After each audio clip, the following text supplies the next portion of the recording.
The Democratic Party is panicking over Senator Mitch McConnell's statements about the possibility of blocking another Democratic Supreme Court nominee, this time in the Biden administration. Let's hear what he has to say. I think in the middle of a presidential election, if you have a Senate of the opposite party of the president, you have to go back to the 1880s to find the last time a vacancy was filled. So I think it's highly unlikely. In fact, no, I don't think either party, if it were different from the president, would confirm a Supreme Court nominee in the middle of an election. What was different in 2020 was we were of the same party as the president.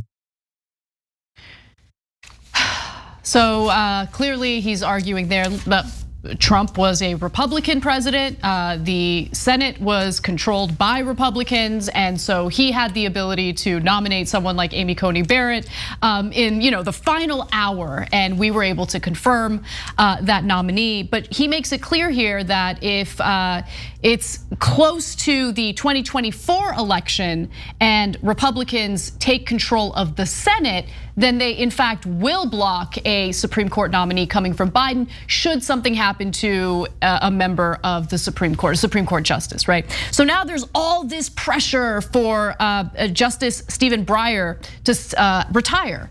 And so let me give you those details. McConnell's remarks sparked immediate backlash from progressives, prompting new calls to expand the Supreme Court and for 82-year-old Justice Breyer to retire while Democrats control the Senate. But why are you guys already assuming you're gonna lose the Senate?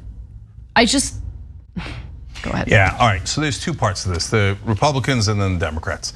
So on McConnell, when asked later in the interview, how about 2023? So if you guys win the Senate, might you basically block any Supreme Court nominee for 2 years? And he said, yeah, maybe, yeah, we're gonna definitely think about that. Okay, so. Not even maybe, they will do it. Oh, well, if he says do it. We're considering it, that means they're doing it, okay? So now, the Republicans confirmed a Supreme Court nominee a week before the 2020 election. Now they're saying they'll block a Democratic nominee for 2 years. Okay, 1 year for sure, and almost certainly 2 years. Now, if you're watching this, you likely know that Republicans are gigantic hypocrites. That is an unbelievably unfair standard. It's not really a standard, it's something McConnell made up. And you're so frustrated that Democrats put up with it, right? Why don't the Democrats ever fight back? Why don't we find a way to hold up their nominees? I mean, Schumer couldn't find a way to delay a nominee for 1 week, for 1 week. These guys find ways to delay people for a year or 2 years. Now, I know who controls the Senate is very important, but remember what McConnell said. He said it doesn't matter if they try to kill the filibuster. He said this a little while ago, right? There's so many procedures in the Senate that will grind it to a halt and you'll never be able to get anything done. Well, if that's true, apparently Schumer could have used those to block Amy Coney Barrett and chose not to, right? So finally, on the Republicans, and it leads back to the Democrats, because Anna's right about their weak attitude right now.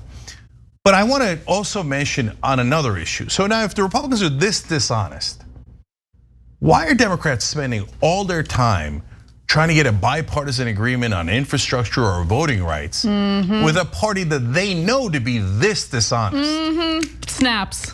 Everybody snaps to Cenk. I did not see those snaps coming. Yeah. And you know what the answer is, like Manchester Cinema, Mark Warner, Chris Coons, so many others going around, oh no, our Republican colleagues are wonderful. Our Republican colleagues will work with us honestly, and we will get bipartisan agreement on voting rights. They will want everybody to vote, of course. What are you doing propaganda for the Republican Party for when they're kicking your ass left and right? Yep. And the answer is because they're not kicking your ass, they're kicking our ass. You're not on our side. You've always been Republican, and all you care about is your goddamn donors. That's the reality. Yeah, and I don't know, maybe I'm nitpicking, and if I am, please let me know.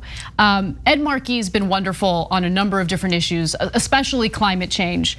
But this statement of his, Let me just give it to you. So he says Mitch McConnell is already foreshadowing that he'll steal a third Supreme Court seat if he gets the chance, meaning if Republicans take over the Senate in the midterm elections. He's done it before and he'll do it again. We need to expand the Supreme Court. You guys are not gonna expand the Supreme Court. I'm tired of that debate. Yeah, I'm tired of that discussion. It's nonsense, it's nonsense. If they're not willing to do what it takes to ensure that they win in the midterm elections, or at least maintain their majority in the Senate in the midterms, why are we even having a discussion about when are we supposed to pack the courts? Is it gonna be in between the infrastructure bill negotiations and the American Families Plan, which will never happen? Is that when it's supposed to happen? And I don't mean to be salty toward Ed Markey specifically, right? He's just the one who made that comment, but that's a comment that's shared by so many other Democrats. Instead of focusing on that, focus on maintaining your majority in the Senate. You guys can do it. In fact, Republicans are defending 20 seats compared to 14 for Democrats, including 4 open seats and 2 seats in states won by Biden. They're also hoping to unseat Democrats in Georgia, Arizona, and New Hampshire, all states carried by Biden. Like, they act as if losing the Senate is a given. It is guaranteed. You guys have a loser mentality if you think like that. And it is guaranteed with that mentality. Yeah. So look, I'll give you a contrast in a second. But in terms of the comments about, well, let's expand the court. One, I don't even agree with that philosophically, and I'll tell you why. Because that is a case where, like, I don't mind if we get rid of the filibuster and the Republicans gain control and they pass all the things they want. And why do I not mind that, even though they will be disastrous? It's because that's called democracy. So don't vote for them, okay? But if we pack the courts and now instead of having 9 people, there's 12 people. Well, McConnell could come in and go, all right, now there's 25. And so, and they're all Republicans. This is gonna get absurd real quick, okay? So it's, number one, it's a bad strategy. Number two, I don't even agree with it ideologically. But number three, the reason why they're proposing it in the first place is because they know that it's hopeless. They know that it's something to distract you, the Democrats, to distract you. Oh, we are huffing and puffing. We will pack the courts. No, you won't. And by the way, that hurts you. That's a rare Democratic position that is not popular. And so it's bad on every front. How do you, you remember who came up with it originally? Pete Buttigieg. Pete Buttigieg of the useless proposals that will never get done, but makes MSNBC viewers feel good inside, okay? And so now the reality is, what's the alternative? Okay, we always try to stay constructive here. We might be aggressive, but we're constructive. So if Nina Turner were to win, for example, by the way, anybody could do this, but it's just, I don't have a lot of confidence that the others are. They've done a great job. Now, by the way, Bernie's saying, I'm a no on infrastructure bill, okay? That's great, that's awesome, we appreciate it, credit where credit is due. Anyway, if Nina wins, my guess is she'll go in and go, McConnell says he's not gonna see someone for 2 years, no problem. Then I challenge Mark Warner. He's a guy who flies under the radar, total corporate Democrat from Virginia. I challenge Mark Warner. Why are you still working with the Republicans when they say they won't seat President Biden's nominee for 2 years? Why are you working with those disingenuous liars? I'm asking Democratic Mark Warner. And you know what'll happen? Tons of headlines. And in the beginning, everyone in the media will yell at Nina.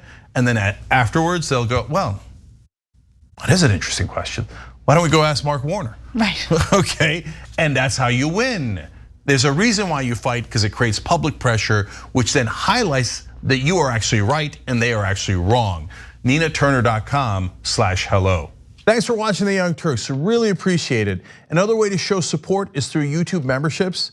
You'll get to interact with us more. There's live chat emojis, badges.